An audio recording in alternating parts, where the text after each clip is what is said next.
Tanong gisugo niya ang lakaw mo. Isang yaw tulong ko karong natuwas yan dito sa kalahatan. Naganda mo paulian sa tanan nga balaan o bumalik siya din sa kalimutan.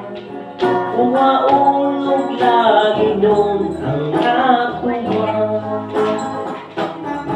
Kung sa tumanong tahanan nagsugod niya sa tangan na nanapa ato nga isang yan ang kaluwasan ka sa hapit na hukmi ang kalimutan.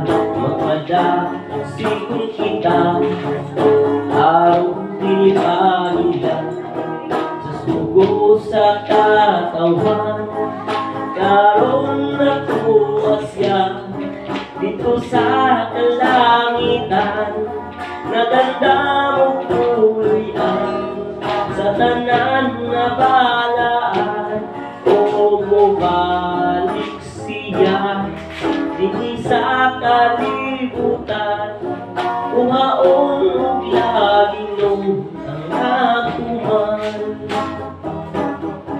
Isang tama yung tao di ay ayon sa tanan na katawan. Ang pahiyong sa Diyos atong palabihon.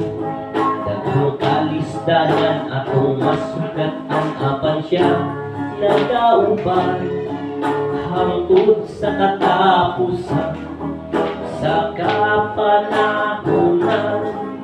Karon natuwa siya dito sa kalangitan. Naganda mo pulian sa tanan na balaan o mubalik siya dito sa kalibutan. Umaulog lagi nung ang natuman. Umaulog lagi nung ang natuman. Thank you. So sa magmamo na balik ka rin